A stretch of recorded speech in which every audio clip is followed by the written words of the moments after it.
What's up? What's up? This is Kev. Yes, he's a Backstreet boy, but at 28 years old, Kevin Richardson is unquestionably a man. A quiet, intense leader, engaged to be married. That personality was forged not by the group's success, but by personal anguish in the wake of two family illnesses that hit very close to home.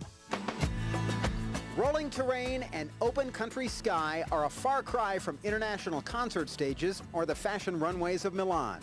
But it was here, on the grounds of a summer camp run by his father, that Kevin Scott Richardson grew up.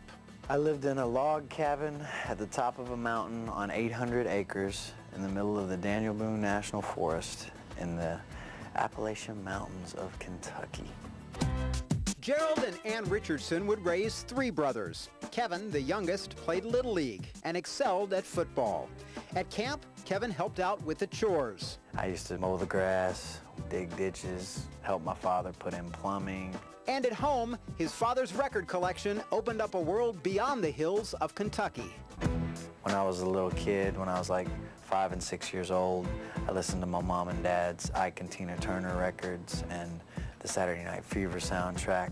I listened to Prince all the time. I would just like lay in the living room with the headphones and just lay there and listen to it. One day, Kevin began tinkering around with an old piano in the camp's mess hall, unaware that his biggest fan could hear him. My dad was walking by the mess hall one day, and he's like, he used to tell his friends this. He's like, I heard the prettiest sound coming out of the mess hall. And I was like, well, who was in there? And he's like, I opened the door and it was my son on the piano. It was Kevin's proud father who uncovered his son's musical prowess, and it was his father who nurtured it. At Estill County High School, when Kevin pursued the arts with the same fervor that most jocks reserve only for the game, his father was his biggest cheerleader. After graduation, it would in fact be Kevin's dad, recognizing Orlando as a beacon for aspiring young talent who would encourage his youngest son to leave Kentucky. Dad said, son, I'm not trying to get rid of you, but I think it'd be a good opportunity for you. And in Orlando, Kevin would indeed find greater opportunity than any parent could imagine for a child. But Gerald Richardson would never get to see that. Putting his talents and handsome features to quick use, Kevin landed a gig at the Disney MGM studios, appearing as Aladdin in the theme park's daily parade. Back in Kentucky, however, Kevin's father fell ill. Not wanting to worry their son, it would be several months before Ann Richardson would call Kevin with the tragic news. His father had cancer. I moved back home, and within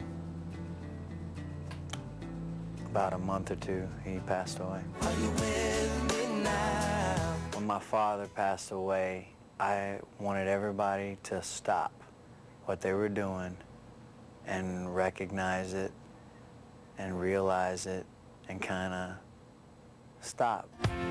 Stricken with grief, Kevin stayed home in Kentucky for nearly a year. The fall came and then winter, and that winter was just so depressing.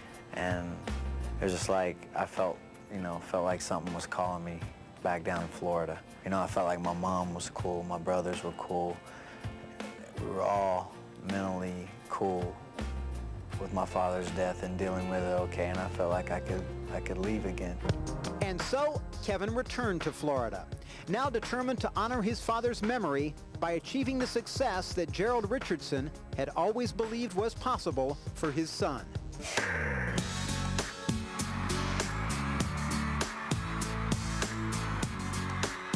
Today, the youngest son has become the eldest Backstreet boy.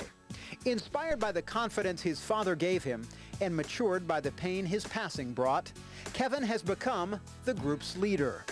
But when his first cousin, Brian Luttrell, had to undergo open heart surgery, those familiar feelings of potential loss and mortality returned. When I saw him after he got operated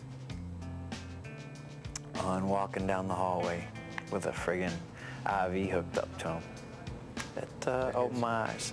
Yeah. I remember looking in the waiting room and seeing him in there, and he kind of turned a little white, thinking, wow, it's really happening. It made me realize what's important. Right. And if you don't have your health, your career, if you don't have your health and your family and your happiness, your career don't mean shit.